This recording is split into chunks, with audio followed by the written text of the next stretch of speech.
The opinions expressed by the host and guests in this show are not necessarily the views of Children's Health Defense.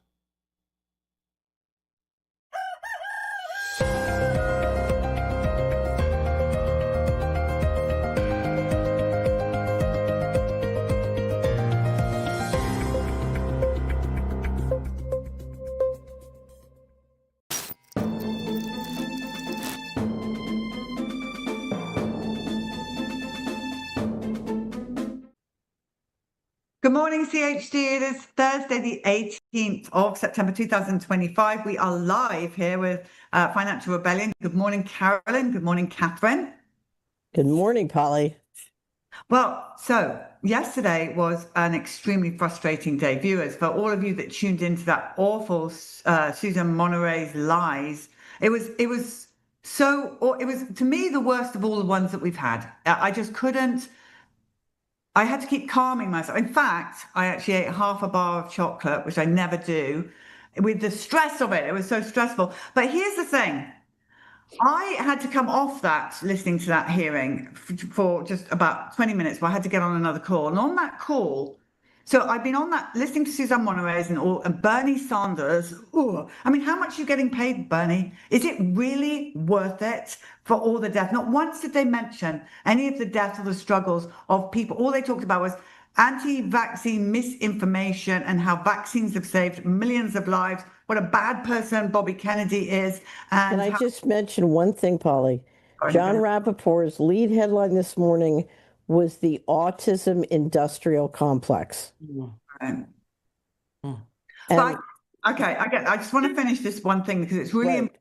It's really important. So I'm listening to all of this, which is driving me insane. Then I jump on this other call and there's a woman on the call and I said, how is your son? Because I know he's injured. And she said, Polly, he's, I don't know, 23 or so. And every day, I don't know if he's going to live or die. He just will be, he's nonverbal and in diapers, and he will just drop to the floor and have the most awful seizures where she, again, is praying over him, doesn't know if he's going to make it or not.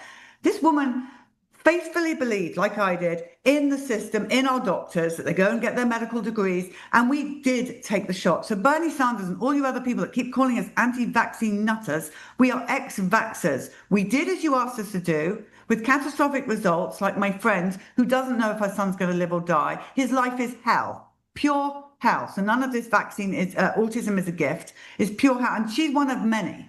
None of this gets mentioned in there. And Suzanne Monterey sits there lying second after second, and we have to listen to that. And just the last thing I will rant and say, I am sick of them, all of them, bringing out that 2 children have died of measles. They're lying. These girls did not die of measles. We've told them that. And still they pull it out that because of Bobby Kennedy, 2 girls died of measles. So here's the thing, Polly, because it's very, very good that it is now clear that you have a murder infrastructure, a mass atrocity infrastructure. It knows what it's doing, and it will tell blatant lies to get away with it. It will use every trick in the book, from propaganda to mind control. They are lying, and they have nothing to back up their lies. That's the beauty of all of these different heroes. What's come out is they have absolutely no science to back up their lies. And it's an autism industrial complex. It's a great poisoning. They know what they're doing. And basically they are using every tactic in the book to now cover their tracks, and it's not going to work. So I think it's good that we're having these hearings because everyone can see that they have, it's been a complete bluff all along. And now it's obvious. Yeah, well, yesterday's whole thing was clearly to push Bobby out. They want him gone. They cannot have him there. Because he is speaking truth. And I know a lot of you viewers are frustrated. You think he's controlled opposition. He's not doing what he should have done and got rid of all vaccines. It's not as simple as that. And I'm telling you, he is doing everything he can to stop this happening to our children. So let me explain politics. He's not going to get pushed out. And the reason he's not going to get pushed out, if he gets pushed out, the Republicans lose the 2026 elections. Okay, well, let's see what happens there. But Big Pharma want him out, I can tell you that. I'm sure they want him out, but if they push him out, the political consequences of pushing him out are more expensive than not pushing him out. And so these guys are going to rage and do everything they can. I think the chances of it working are small. And if they do succeed, then the Republicans lose 2026. Yeah. Period. End of discussion. Catherine, what did you think about the Charlie Kirk assassination? We haven't spoken about that. I think it's a psyop, and I think it's a complete waste of our time. What you want to focus on, forget what might have happened or not happened. What you want to focus on is this is being used as an excuse by the Attorney General. We're hearing it from the president to get tyrannical clothes at laws and to rip up the Constitution. Don't let it happen. So, don't let free speech be interfered with. Don't let any of your due process rights be destroyed. So lawlessness is not okay. And we're seeing, if you look at our collection on the control grid, this administration is moving to build a control grid. We can't let it happen. It's one of the reasons we want Kennedy to remain in there. He's one of the things slowing it down and trying to stop it. And the reality is you cannot let a vague standard like hate crime be used, because who's hate crime? And we've also seen an attack on due process with the attack on the Venezuelan boats. But you're watching a concerted effort to shred the Constitution. And I hate to say it, Charlie Kirk assassination was the Reichstag fire. Mm-hmm. So I just, my attitude is your time is busy. Don't waste time on this. What you need to understand is a group of people are trying to use this to take away all of your rights. Don't let it happen. Don't buy it. Don't believe it. And push back against them, because, it's only going to take a little bit of pushback to send the signal this is not going to work. And if you want one action to take politically that is the proper pushback, help Congressman Massey get the 218th vote to release the Epstein files. Because one of the things this is whiting out is the push to get the Epstein files, and every effort is being made to stop the Epstein files from coming out. Meantime, we have many people in the Epstein files over, having dinner with Prince Charles and I should call him King Charles now, and the Anglo-American Alliance celebrating. But, I keep saying this is the mega rich against everyone else, and we cannot let the mega rich tear up the fundamental legal principles that are the bedrock of this country. So, don't let this distract you, and don't let them get away from it. Yeah, all it takes is a little bit of pushback against people like Pam Bondi and what they're saying to make this go the other way. Right, well, let's bring on our amazing guest, shall we? Okay, so the person I'm about to bring in, Reinette Senum, is we're going to do programmable money first, Polly. Oh, all right, let's do that. Okay. So we have an amazing guest. She has a long and distinguished history of public service. She's also, I just found out today, she's been a broadcaster, in fact, at a radio station that I've had the pleasure of being on in California. And she has written an amazing Substack that we're going to talk about today about China and the movement to control people and resist the control through money. It's Dethroning Big Brother, China's Social Credit Rebellion Goes Viral. So we wanted to start off with our term of the day with Carolyn talking about programmable money. I should mention we're working on model legislation for state legislators to outlaw programmable money. We've seen a move in the United States to outlaw CBDC, but now we're watching a switch from using central bank digital currency to programmable stablecoins and crypto, and that also needs to be nipped in the bud. And we're going to get into that with our guest. But Carolyn, programmable money, tell us all about it. Yes, I did some research on this and I learned a whole lot. And I also looked into what's going on, the connection with the social credit system in China, since we were going to be talking about that. And, I found out that we're further along technologically than they are in China in enforcing programmable money in a social credit, what could be a social credit system. The features, the basic features of programmable money are automation. So you've got digitization of the money, conditionality, which involves conditions on the release of the money for expenditures, so that there's a program involved that determines whether the money can be spent. Transparency and traceability, which might involve blockchain or just a digital ledger, and a lack of intermediaries like banks and lawyers in certain processes. So there can be an automatic cutoff of the money if certain conditions are satisfied.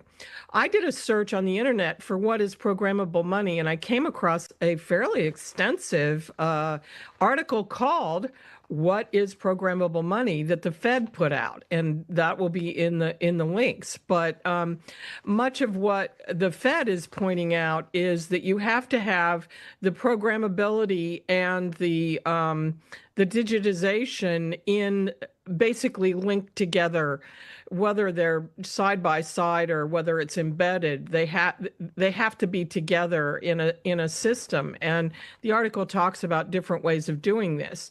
But there has to be some sort of verification process and a system that people believe in. Now, I did a search on the internet for how does China enforce its social credit system through money, and I found out that they sort of have a slapdash put together system that involves centralized control through their bank, which is keeping the information on your social credit score. And something like 95% of the transactions in China go through Alibaba and one other major private network, but those networks check with the government basically to find out about your credit score. So if you go to get a loan, the bank checks on your credit score. So it's sort of piecemeal and put together and not part of a single system that automatically has an algorithm that does something. So I found that very interesting, and there's a lot involved. And if you're into Bitcoin and crypto, you will understand better the Federal Reserve article and all the things that are involved. And even somebody like me is understanding that it's a very complex system, and defining what it is in order to say that we can't have it is complex, because we have systems with smart contracts, things where people are setting up a system to have their money go, monthly according to what their bills are. And those have some of the same aspects as programmable money because things automatically happen. But to me, the most important thing is that the person who is the user of the money has some control over whether there's permission to interfere with the transaction that person wants. So as you know, Carolyn, my chief concern with programmable money is it takes you into taxation without representation. So the banking system can now control fiscal policy, and as Augustine Carson's head of the BIS says, they can make the rules and enforce them centrally. And right. What that means is essentially the legislative branch and the executive branch can be replaced by AI and data centers and the bankers. So something we don't want to see happen. So let's turn. We have a great show for you today. We have a great guest. And help me with your name, Reinette. If I mispronounce it, Reinette Senum has an extraordinary person and an extraordinary career, as she's been mayor of Nevada City. She served on the town council. As I said, I just learned she's a broadcaster, but if you look at her experience, her career in government service, this is someone who has an extraordinary understanding of the nuts and bolts of what's involved in making sure we're free. It's trench warfare. It's day to day. It involves a lot of nuts and bolts mechanics. And I want to bring you in and start by having you tell us the story of how you came to really fight with tyranny during the pandemic. It's really an extraordinary story, and it tells us a lot about you. Well, thank you. And thank you so much for letting me be here today. I watch your show quite often, so it's an honor. So I was on city council in 2020, and I was the mayor when COVID struck. And in fact, in January, I became aware of it because I was following what was going on in China. And it was the first time I was ever concerned about any kind of so-called pandemic.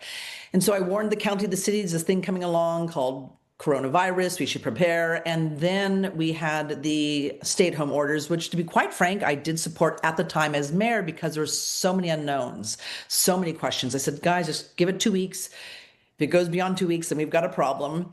And of course, during this time, I was running for my third term as city council, and we had the state orders. They continued. It was during this time I began to see the red flags, and that was that we were having these weekly Friday Zoom calls with our county health department and our health director, our county CEO, our supervisoral chairs, and our mayors and our city managers as well. And I began to see something quite different, which was this top-down authority. And interestingly enough, it was in the fall of 2019 that legislation had passed allowing the county public health directors to have unilateral power to shut down our whole entire communities. And these were individuals who were never elected into those positions. They were not appointed into those positions. They were hired. And now they had this extraordinary power before them. And so I began to see this really weird dynamic where when we were on these Zoom calls every single week, I would start to ask questions, and either I was muted or I was ignored, or I was told by the county CEO that, Reinette, you're asking too many questions. Wait till after the Zoom call and we'll address your questions. They would just dogpile me afterwards. And at one point in the spring of 2020, I heard them say, well, what we're going to have to really focus on now is making sure that everyone's, they boost their immune system. And I said, fantastic. So let's get everyone back outside, get them in the sunshine, teach them about growing their own food, getting their hands in the soil. Let's go out and distribute zinc tablets and vitamin B and C and all these different things and talk about healthy eating. And I literally was shut down and told that I was talking conspiracy theories. And essentially the only way out of this mess back then, spring of 2020, was through vaccination. Wow.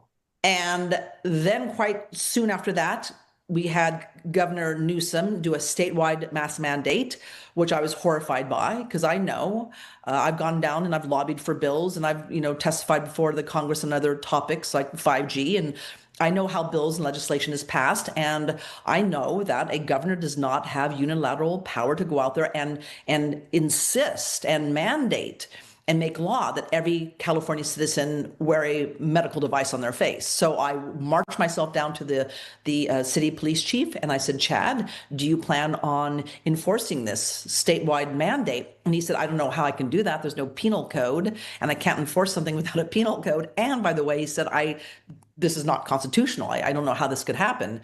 And that's when I marched right back home, grabbed a Peggy Hall, the Healthy American video. She did a great job on how bills are passed, the whole process of legislation.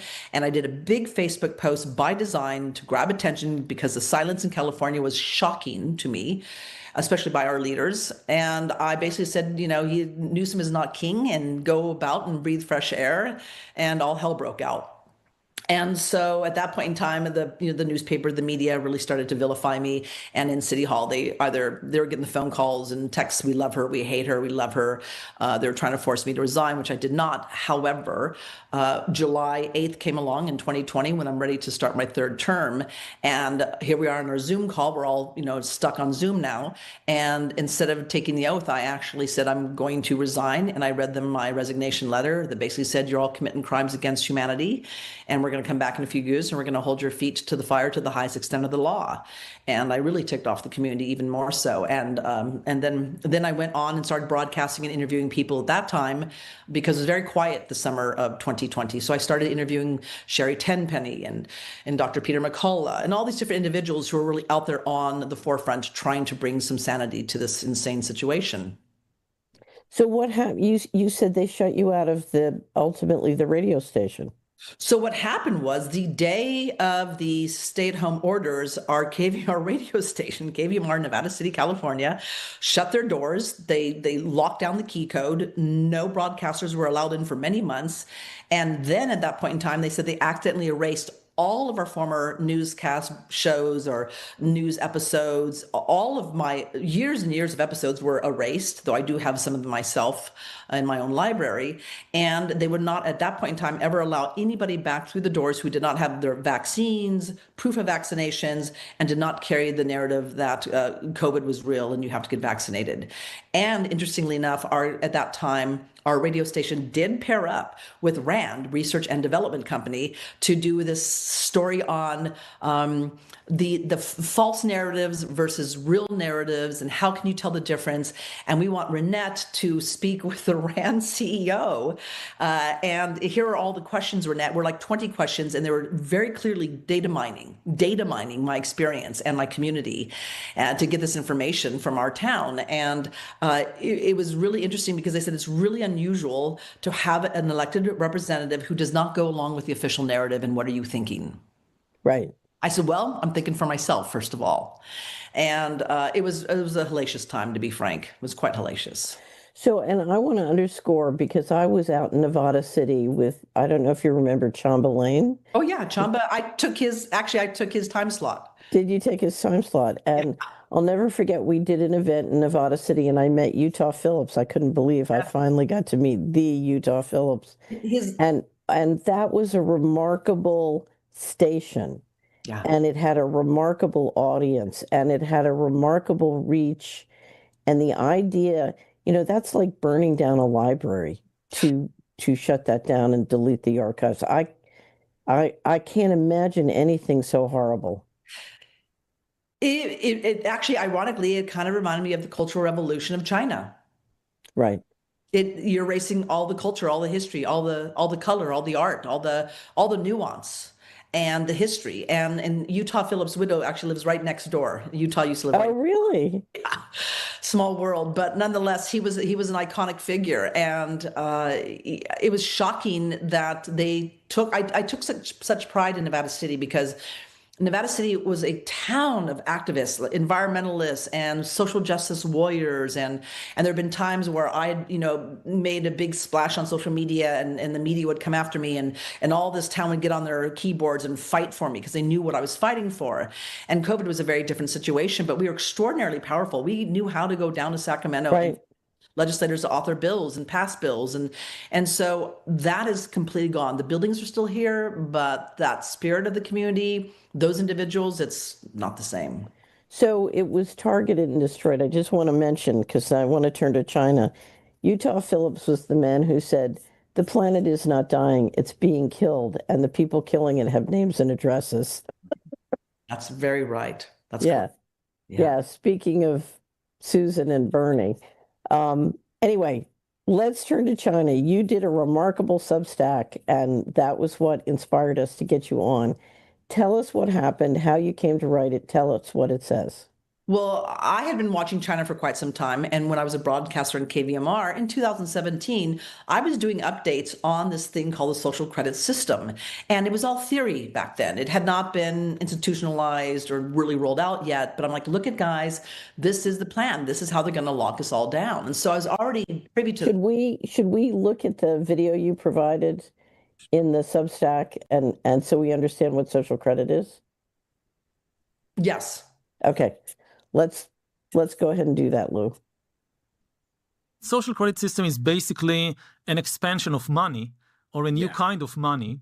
When you think about traditional money, gold coins, dollars, even bitcoins, they give value only to specific parts of human reality. Right. Some things you do, like you work, you gain money, you want to buy airline ticket, you pay money, but other things, you go visit your friends, you go visit your grandmother, even you throw trash in the street. Mm-hmm. This is no monetary value.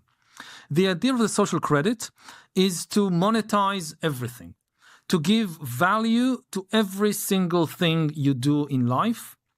And this is your score. Mm-hmm.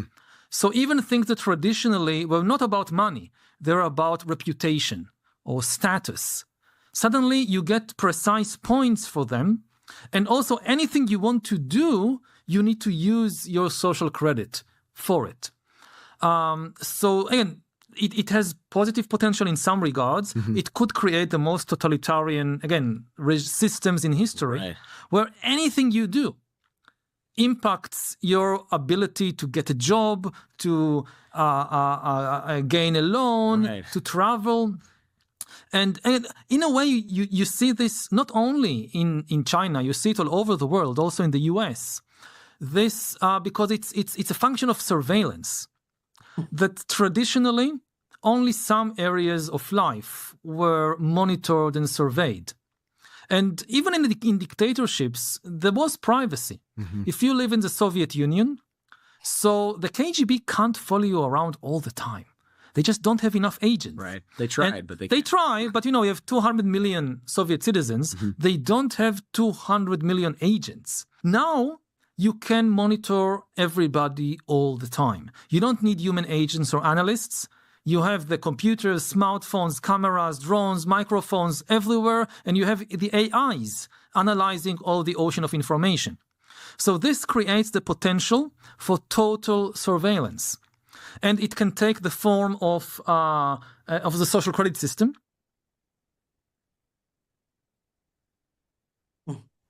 Okay, so continue. So this is our future. And what we have now is China is ahead of us. And what's really fascinating is I've been watching them, and I have a dear friend, Mara. Her father was a senator and an ambassador to India. So she's very keyed into India and Nepal and even China and the CCP. So I get a lot of rumblings from her. I'll ask her every now and then, like, what do you think? What do you see? And she had made me aware that there's this kind of silent coup going on against Xi Jinping because essentially since COVID, international travel has not rebounded. People do not feel safe in China. They don't want to participate in that social credit system and the biometrics. They would have to do that in order to go. And so there's a lot of economic things going on that people aren't happy about. Now, what's really interesting is I did get a report that there are a lot of people who are very quietly rejecting this digital yuan. Now, in the cities, WeChat, Alipay, those are all being used like crazy. And so you're not going to really see any pushback as much in the cities. And if you do, it's very, very quiet. So I do have individuals who have gone to China. They're like, hey, Reinette, everything has to be done by our phones and it's all digital. There's nothing you can do about it. But I also know that we'll look at you're an American. And more than likely, if they do have an underground, economy going on, a black market, you're probably not going to be privy to it because you're an American. So, but where we're really seeing the fissure and the cracks are actually in the rural areas, which is not a surprise to me. And like many times you said before, Catherine, the cities are going to be the hellscapes. The cities are where it's going to be the tightest controls. And these are also people who have been conditioned for generations over that cultural revolution. And some people like it because it keeps the city clean and it makes people stay in line and they have control until things go sideways. And so what we're seeing, however, is here, even in China, they don't have complete total control. In the cities more so, though there's that underground market, the black market, but really in the rural areas, they don't have the reception, they don't have the connectivity. They have older people who remember the Cultural Revolution. They remember life before everything got wiped out, the history and the culture and the color and so on. And they're not buying in, and they don't want the surveillance. They don't want the government intrusion. They don't want their money to expire or to be programmed. And we're very similar here in America, where you have people in the city who are more than likely just going to go along with it. We saw that with COVID. We saw that. And you're going to see the same reflection with this digital currency if it happens here in America, which is in the cities. They're going to go along with it, and they're going to have a lot more lockdown and control. Whereas when you get into the rural areas, you don't have the connectivity. Our power goes down all the time here in rural California. We will sometimes lose power for days, if not weeks, which means the entire economy would crash. And so these are hiccups in the system. And I said, like the 100th monkey, if we have China and they can't get complete control of all places China, that gives us hope for the future. And if we have countries like China, where right now you have airlines who are canceling flights, like 90% drop in international tourism because people don't feel safe there. They don't want to be part of it. And so that's another Achilles heel to this whole system, is when we have nations who are using the biometric system, the surveillance, and the digital currency as a rope around the neck and the wallet. And if we do not fly to those countries and visit those countries and tour in those countries, that also gives us another level of power, saying, you know what, we reject this and we're not going to visit your country until you stop this. So there's actually some cracks that we're seeing that I don't think the average American knows about. So how are people in China? So we know that the CBDC, which was really a prototype, has not gone well, and a lot of the electronic money that's really working is through the private services like Alipay. But how are they? Are they using barter? Are they using cash? Are they using what are all the mechanisms that they're using to circumvent? From what I've heard is they're still using cash. There's still cash, especially in the rural areas, and there's a lot of bartering for sure. So, I mean, they're going to do the old ways, right? They're going to be doing what they've done for thousands and thousands of years. So there's, in any country, because I've traveled a lot around the world, no matter where you are, in whatever nation, there is always a black market, always a black market. And you have got to understand that whenever something like this pops up that is so controlling, you're going to have a very, very strong black market. And I don't think the average tourist or American visiting China is going to see that black market so easily, especially because the controls, the mechanism, the spying on citizens. It's in smaller towns and smaller areas, people know each other. So there's a trust factor. And you talk about the trust, which is so you have to have a circle of trusted fellows and friends and family around you. Well, that's much more difficult in the city. It's much more easy to do it in a rural area because some of these individuals have known each other families have known each other for, generations, if not hundreds of years. So there's more of a trust factor as well. So it's going to be something that's going to be very, very cloaked and not easily and readily available to the average American. Well, there's no doubt about it. Where you have strong families, it gets much harder to institute this kind of control. Yes. And that's in rural areas. It speaks a lot to rural areas and smaller towns. Whereas in the city, you're going to have a lot tighter noose for sure. Right. Carolyn, any questions? Well, I just thought it was interesting because we tend to think that China has a social credit system that's way ahead of ours. But there are a whole lot of kind of sneaky things going on that contribute to our system. And those are being documented data-wise by private companies. I mean, Amazon and, all sorts of private companies that are kind of in league with our government. So we may be actually further advanced in some respects in this process than they are in China, which depends upon a central government enforcing it all. It's easier when there are when all different aspects, private companies in your life are enforcing this, than it is something that's dependent upon one central place. I mean, does that make sense to you, Reinette?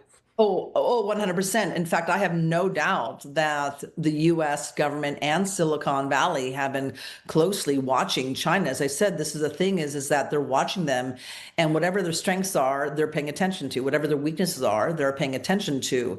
And so they're using that as not only their playbook, but an example of like what to do and what not to do. So, and also what we have here is we have this partnership of private public sector, which is quite scary that we're losing.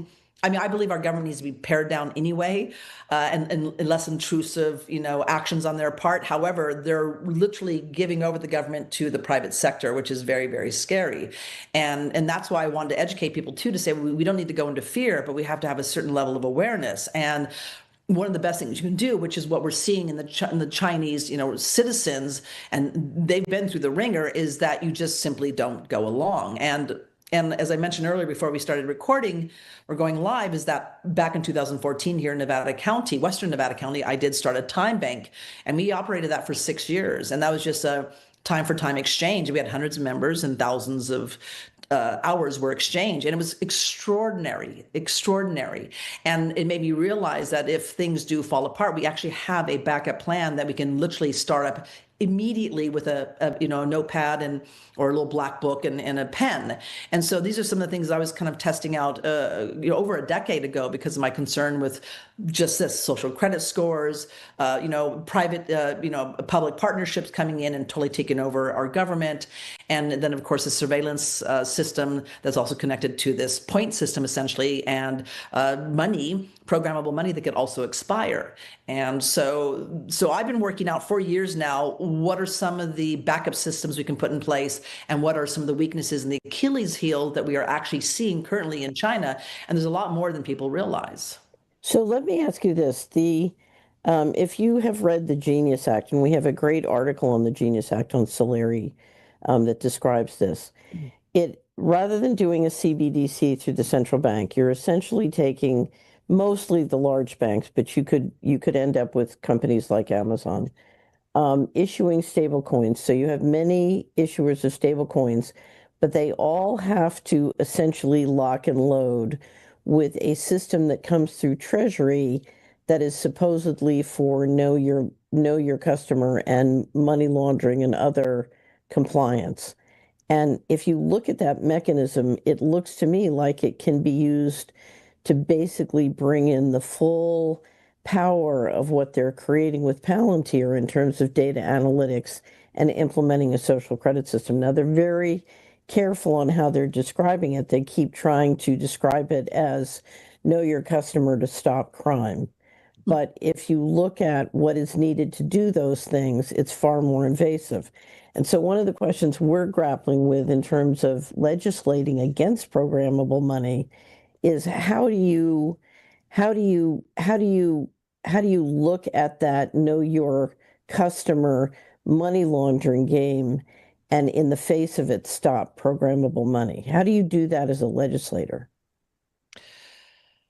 Well, I think the one thing you have to do is you have to ensure that cash is always king. You have to legislate for cash, essentially. Right. And as long as you have an option, that's all I really care about. If you want to go into that system, then God bless you, good luck, go do it.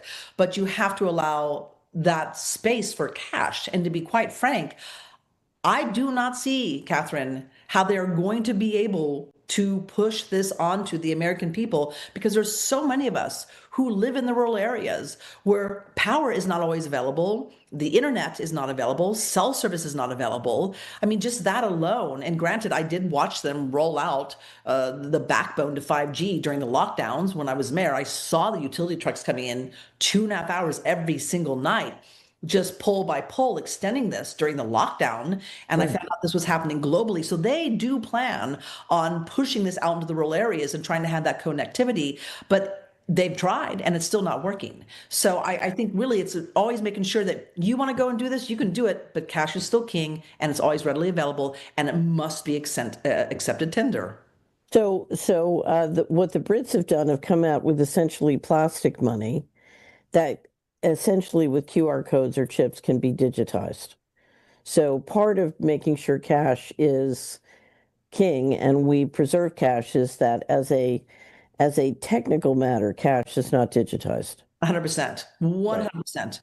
And as long as you have that option, and again, you're going to have people in the cities, we're already watching this, which is shocking. They just throw out their little iPhone and they sit there and they pay with the iPhone, and some people are paying with their hand, and you're like, you've lost your minds. You have no idea what digital prison you're putting yourself into, and they don't.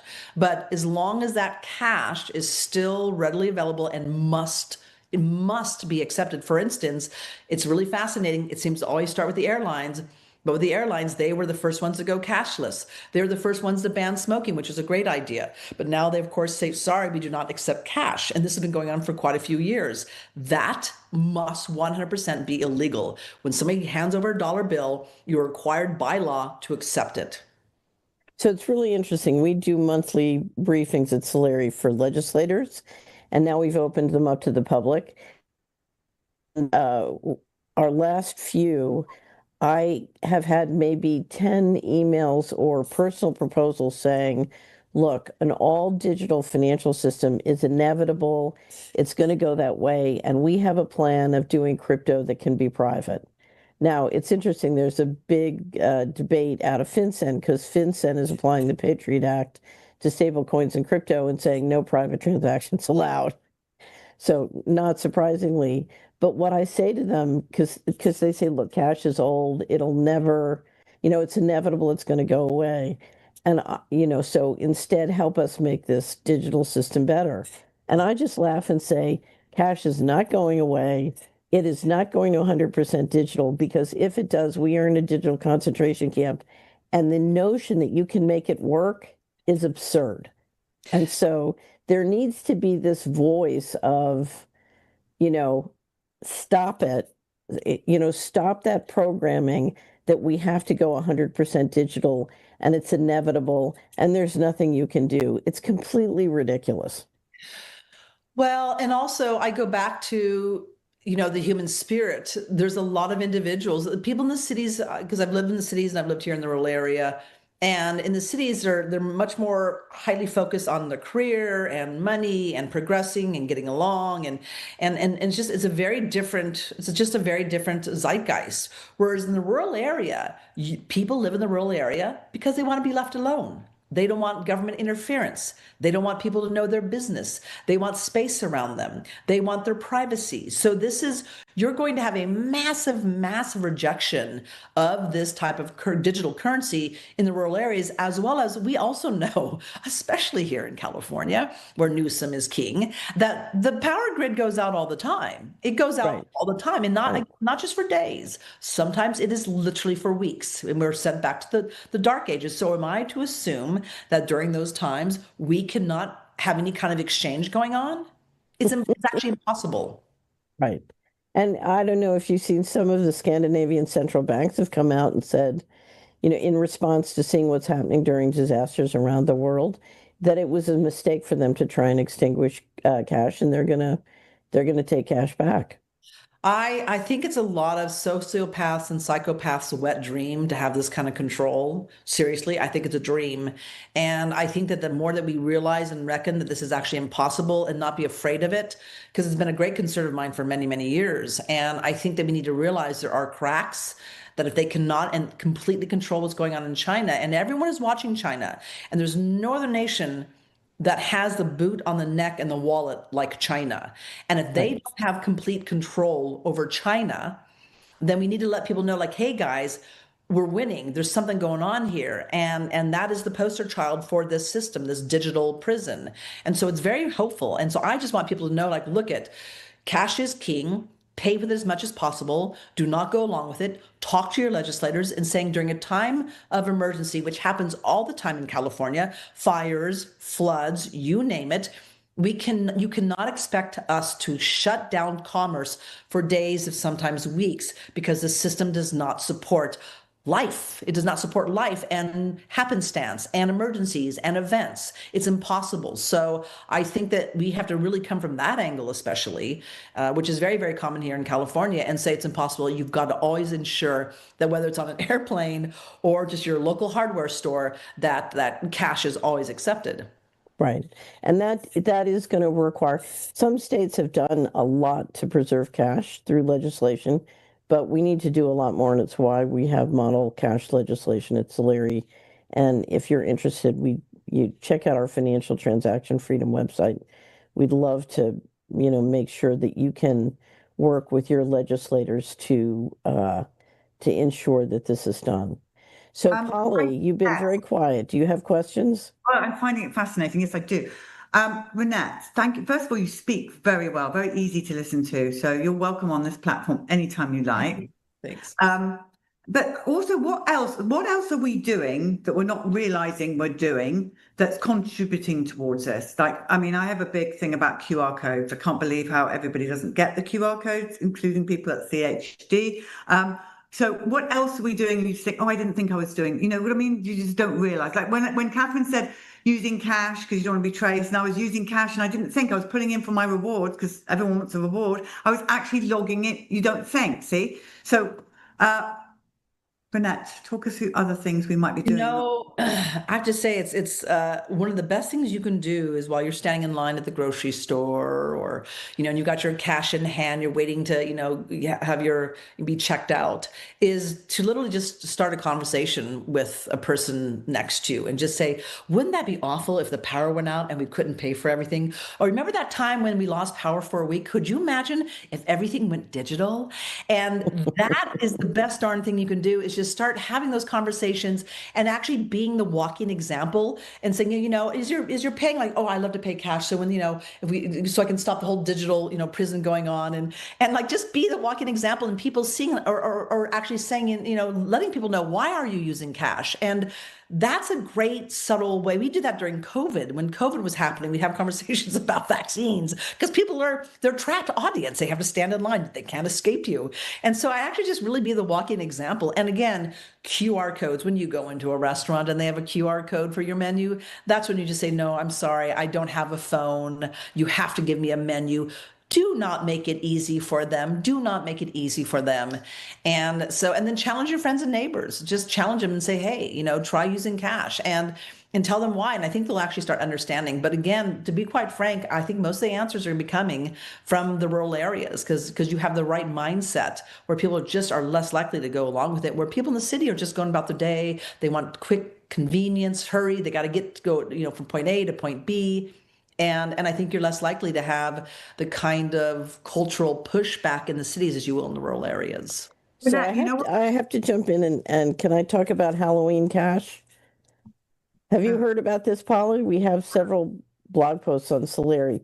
Susan Luchas is a wonderful leader who left Silicon Valley during the pandemic. She got run out of California, took her daughters to South Dakota because she said, I am not going to have my kids wearing masks. And so she was in Silicon Valley, got online, looked at where you could still go to school and not have to wear masks. And so ended up living in a motel in South Dakota for 2 months until she and her husband relocated and bought a house there. Anyway, she points out in South Dakota, there are 1 million citizens of South Dakota. Polly, I want you to guess how much money gets taken out of South Dakota for credit card fees in a year. 1 million people. I wouldn't even know where to start. $700 million. Wow. Think about what $700 million could do, because talk about rural. Most of South Dakota is a rural area. Okay.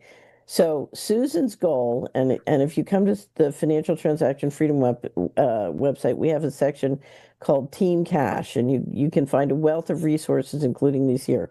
But what she said is she said, I've got to get as many people talking about cash. I've got to get cash in the headlines. I've just got to get cash back into the consciousness. And so one of the things she did, and she's done it for 2 years now, and we're promoting that everybody did it. She made little stickers that you could put on a dollar bill on why you should use cash. And it says reasons you should use cash, 1, 2, 3, 4. You can print them out on your printer and stick them on a dollar. And so what she did for Halloween, because she's real big on fresh food and healthy eating, she said, giving kids sugar is just going to poison them.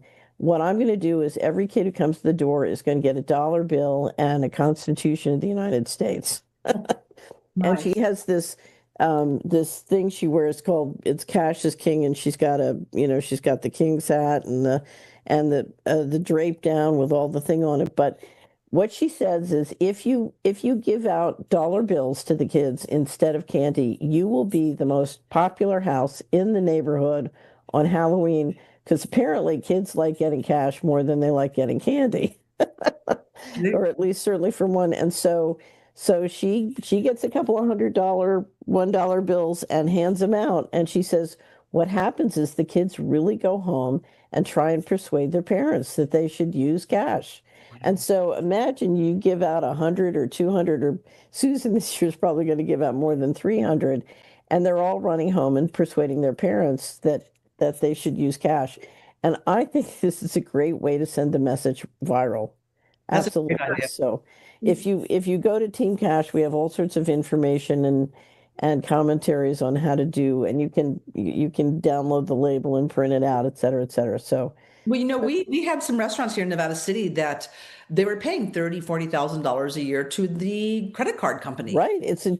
And you know something, in a situation like the pandemic, that's the difference between making money and losing, it's the Oh, difference between profit and loss. oh, and you have what's called the economic multiplier effect, right? So all this money is now going out of the community rather than circulating around locally for 7, 8, 9 times. And so I don't think people realize the devastating effect. It like literally deflates our economy. And so this restaurant for years, it made a decision. We're no longer taking credit cards. We'll take checks, we'll take cash. And they did. And so they trained the customers. And if you come in, you get your bill after eating, you're like, oh my gosh, I don't have a credit card. Like, okay, we'll just wait, stay here and come back and get us some cash. But they actually trained us and they saved $30,000 to $40,000 a year. So even they maybe lost some business, they didn't lose really. Their place was thriving, but they're like, sorry, and that was the difference. That's what helped. As a former restaurant owner myself, to lose $30,000 to $40,000 in Right. credit card fees is, as you said, that is your profit margin. That's your profit. So I lived part of the year in the Netherlands, and two of my Solari team were doing a bicycle tour of Friesland, which is the northern part of Netherlands, and they stopped and got some raw milk from one of the farmers who basically had a bowl with a lot of money in it so that they could make change. And you had a price scale up, and they ended up seeing him on one of their stops and asked him why he didn't have the fancy electronic setup so everybody could pay electronically. And he said, look, if you look at the cost of how much I lose in fees and buying the equipment versus how, most people are honest. I rarely have anybody steal. The stealing that my neighbors theoretically might do is less than what the credit card companies are taking. So Yeah. I don't, so I do cash. We actually have little fruit stands and flower stands in Nevada City where it's on the honor system and you put your cash in the little jar. Right. Yeah, it's amazing. Yeah. And those type of things would not be able to happen. And are we to believe that a little child wants to have a lemonade stand on the side of the street in their neighborhood and they can't do it unless they have a QR code? I mean, is that what we're going to? So, I don't think so. And so, ultimately, we're seeing again this ripple effect. We're seeing cracks in the wall, and also to let you know, what's really I think fascinating is that it's not just the rural people who are responding to these policies and Orwellian, acts essentially, but when you look at millionaires exiting nations, China's number one right now. And the UK is under that because they don't like what's going on. The big Right. money is leaving these nations that are putting the boot on citizens' necks. And so we're even seeing big money exit as well. Well, this is one reason why Xi Jinping is not doing very well is because they're losing their millionaires. So there's all these things going on right now that really does not bode well for the system. And I think the sooner the American people see the light, see these cracks are in the system, that they're not even able to control China itself, that I think it empowers us, it emboldens us, it actually encourages us to be part of that resistance because we have a really good fighting chance. Right. So I was in China in 2000. I was back in Hong Kong. I used to live in Hong Kong, and I was back in Hong Kong in 2018 and got a remarkable tour. And from the time that China built the bridge into Hong Kong and really began to exercise economic control, you just saw the life and inspiration go out of Hong Kong. Hong Kong was always listed as one of the top, if not the top, most innovative cities in the world. And all the innovation had left. All the, everything felt dead. And of course, all the discussion was, how are we going to shift our money out? One of the things they were waiting for was to see if the US dropped the estate tax, because then you were going to see an enormous shift of money out of Asia into the United States. So there's no doubt if you look at what happened is between Xi Jinping and sort of the Shanghai business crowd, you see tyranny draining so much out of China. And it was frightening to feel it in 2018. And of course, the kids in Hong Kong who'd been protesting and fighting the level of kids feeling there was no future was something you never, ever want to feel. And of course, that's one of the reasons that Polly and CHD have been working so hard to reverse the great poisoning, because, it's happening in a more subtle way in the US, but it's also happening. Well, oops.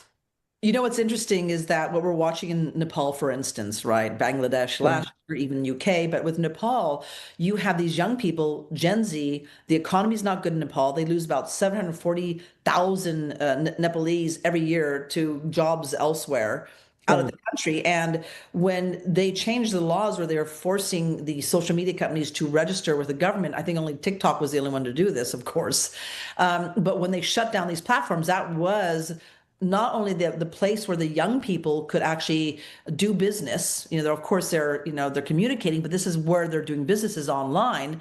That got shut down, so they lost their way to make any kind of money. And then also the level of corruption for decades. I mean, the nepotism, in fact, they call them Nepo babies, because the nepotism is so bad and being flaunted on social media that the young people, Gen Z, they rose up and they burned down, the sort of essentially the Supreme Court and their, the House of Representatives in the palace. But it started with Gen Z, but then the other generations joined in as well. So it was not just the Gen Z. They just kicked it in. So I think that you're going to be seeing that, because this is the thing, folks, is when you have nothing to lose, that's when things get dangerous. And, right. and when we get to a point here in America, if they try to force any of this on us already, look what happened with Charlie Kirk. You now have this young generation, it's their JFK moment, and they're rising up, questioning, looking around, saying, why do we not have a future? Why is our dollar worthless? Why are we worse off than our parents and grandparents were at this age? They can't even move out of the house. And so I think that we are definitely on the brink that if they try to push in this digital currency of any kind, you're going to see a massive, unprecedented uprising like we just saw in the UK, we just saw in Nepal from the young people, and then the other generations are going to follow suit. So I will say this, if you look at the stablecoin strategy is to promise lots of profits. So there's going to be, the effort here will be done with much more honey than, with force. And if you look at the hate crime propaganda that's being promoted by the Attorney General, it's a little bit trickier, it's a little bit more subtle, but it's so there's a lot more sweetener, there's a lot more honey to the sort of the control push here. Yeah. But so it takes a little bit, it's a little bit more of a subtle push. Yeah. Which is why we have to be careful. But it's the same thing. One of the things I just want to mention is, in all of these different pushes for central control that we've dealt with over the decades, or what you dealt with during the pandemic, we're always listening to what I call magical thinking. Mm-hmm. And the magical thinking comes with the lies. So if you listen to the lies that Polly was listening to during the hearing when she had to eat all those chocolates, we're reaching a point where I'm seeing so many people realize, oh, here come the magic lies again. I'm not buying it. Mm-hmm. There's a new step up in the sort of BS immune system, and I think that's exceptionally positive. Carolyn, you have your hand up. Yeah, I just wanted to mention, imagine if the government benefits are paid in the form of programmable money. And if you're required to use programmable money in order to pay your taxes or have any interaction with the government.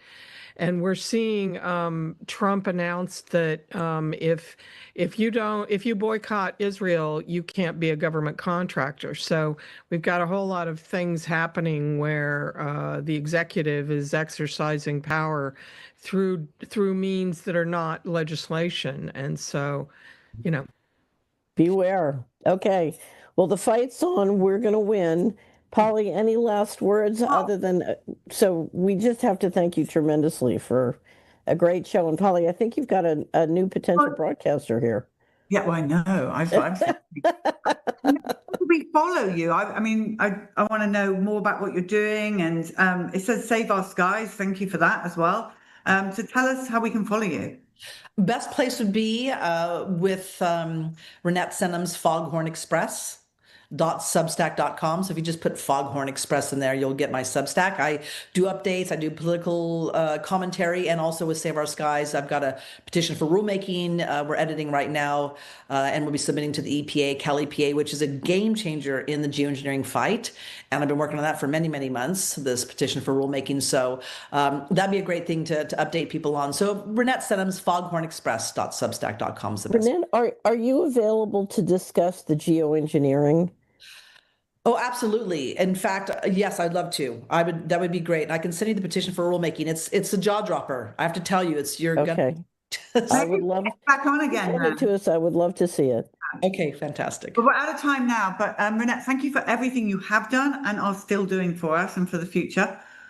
We totally. I was blown away by everything today. It's just fascinating to listen to. And Catherine and Carolyn, as always, thank you for an amazing show. We'll be back next week. So goodbye from us all. Thank you, everyone.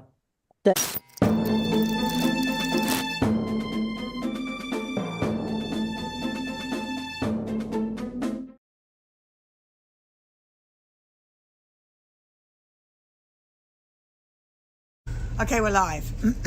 Tell us your name, please. Dr. Paul Finucane. And what kind of a doctor are you? Alternative medicine, natural medicine, chiropractor, naturopath, Nice. acupuncturist, nutrition. Nice. And you are? Mark McCollum, physician assistant, primary care for 30 years. Okay, so why are you both here? You're both here to warn us, to tell us about treatment, how you got, where would you like to go? What would you like to tell the world? Definitely about wellness. Okay, please, yeah. Yeah, as far as, we treat any and all conditions with wellness as the first line of help in nutrition and wellness treatments, but all kinds of modalities. But we've worked a lot, we understand, with the COVID patients. I didn't lose a single person that we know of to COVID, but we've had people have complications with the vaccines, and now we're trying to help them recover and not have injury, not have damage, and hopefully not take any more that's caused problems for them.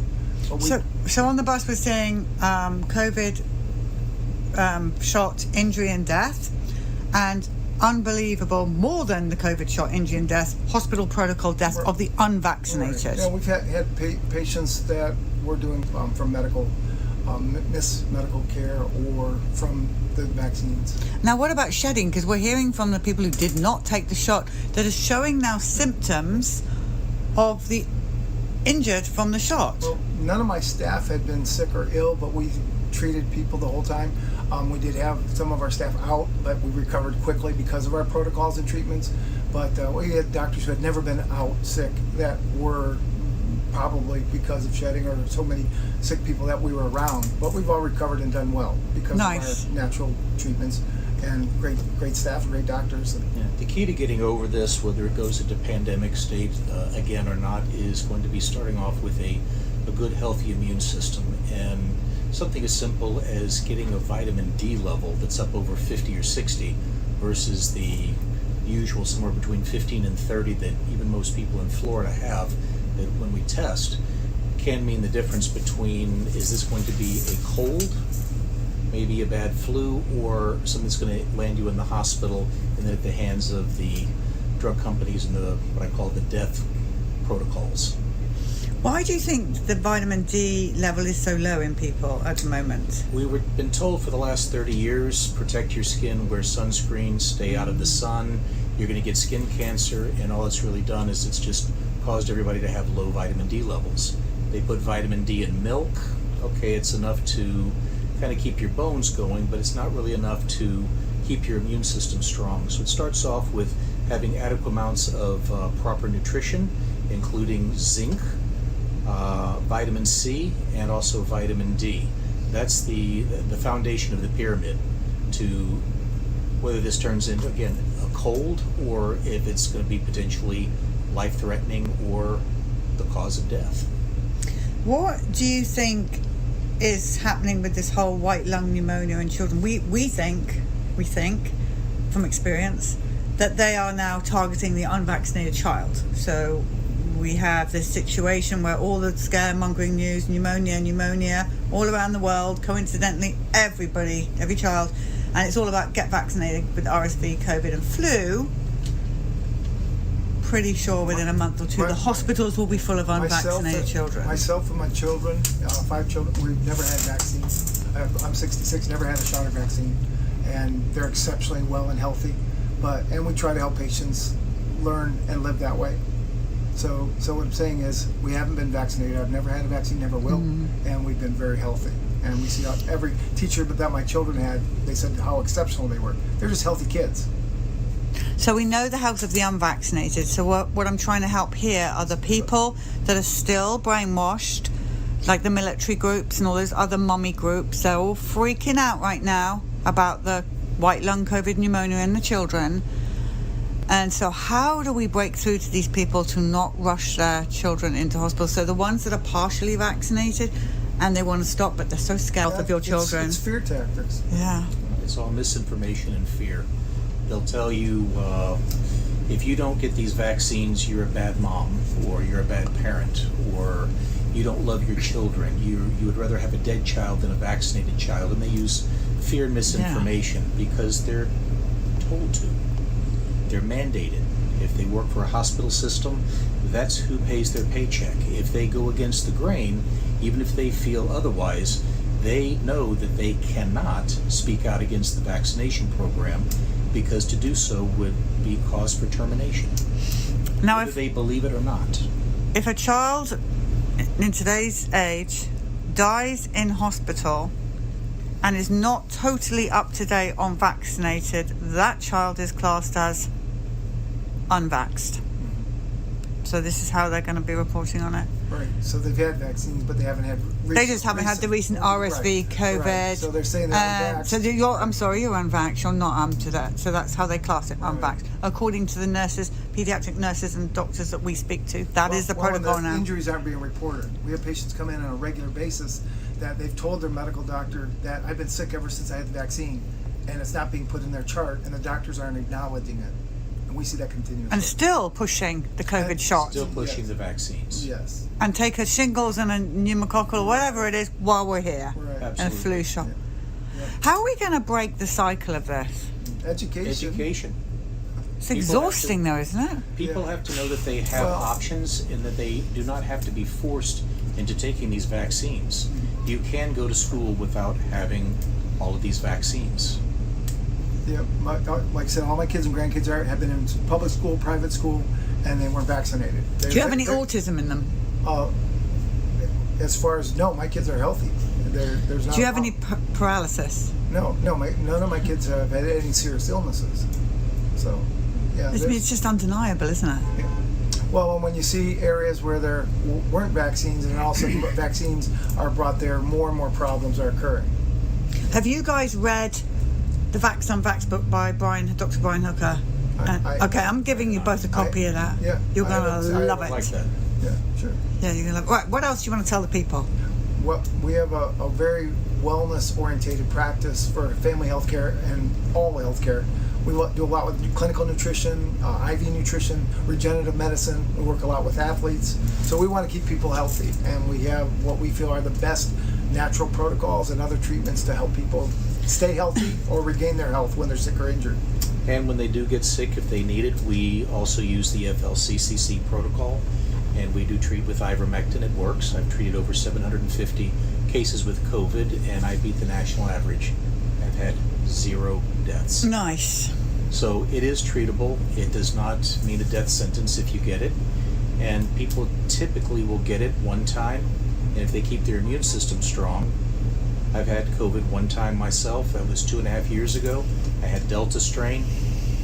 I still treat COVID patients. I treated 2 today. I don't get sick. My immune system stays strong, and I'm not really fearful of getting COVID again. If I get it, it's going to be a cold. We'll get over it. I'll ask a question. Do you think COVID's real? Here's what I think it is. I think it's another. Every year we have different strains of flu. It mutates, and it's always a bit different. But yet we had no flu, and we had this so-called COVID. I do not buy it. Yeah, they said COVID was the cure for the flu. Yeah, we had no cases of flu that year because the hospitals were getting paid if they reported COVID. Well, the whole thing is just so dark and twisted, and we've got there's just death. Everybody you see in here now is dead because of a vaccine or because of hospital protocol. We have more pictures we haven't even printed off and put on here. I mean, what's it going to take? What's enough? Like I said, we constantly... People are going to have to say enough is enough. And they're going to have to say, no, I'm not going to roll up my sleeve. I am not going to be a lemming that's going to be led over to the edge of the cliff and jump because I'm afraid you're going to push me off. Yeah. It's fear.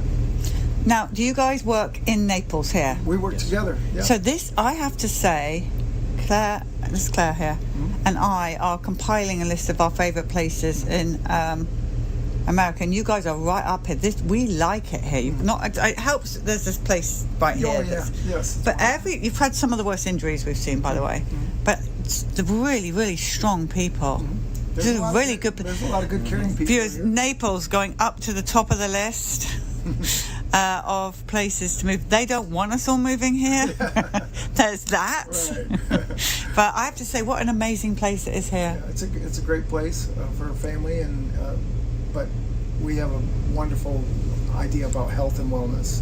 So one quick question that the Children's Health Defence bus team has, nothing to do with doctors, but because you live here. Why are people putting nets over their swimming pools? Please tell me that's not for crocodiles and alligators and whatever Florida has. Well, we have a pool cage to keep out bugs and debris and dirt and leaves in the pool. So it's just a thing Florida does? Yeah. I mean, I've never seen it anywhere else. If I didn't You have keep a pool, the mosquitoes out, otherwise at dusk, the mosquitoes will carry you off. Yeah. So while we're in our Airbnb, we shouldn't freak out that alligators and crocodiles are going to come eat us in the night. Okay, thank you. But if someone has a netting or something over their or a screen around, it's to make sure that you are compliant to keep kids children are safe, so they're not going to wander children from wandering in and then falling into your pool and drowning. It's like the whole of the gardens are netted, is what we're saying. We call it a pool cage. Yeah. Okay. Very interesting facts as we go around America. We are learning. Anything else you want to tell the people? If they But where can they follow you? Well, as far as we're Alternative Health and Healing Center and Integrative Medicine, we work together. And if they want to know anything about health or wellness, we're a very good group of practitioners and have health and wellness as our first concern for each person. First line is health and wellness, and then when you are sick, we'll get you through it. And if you've been injured either with the vaccines or long COVID, we have treatments that are very effective as well for that. Yes. So Alternative Health and Healing Center, Naples, Florida, and Integrative Medicine, Naples, Florida, we work together. Thank you both for everything you do for the children, for the future, for the people. We wish there were more doctors like you both. So thank you, thanks for having us. And just a joy. And I think everyone's going to put you on speed dial as we go through the next few months. But thank you both so much.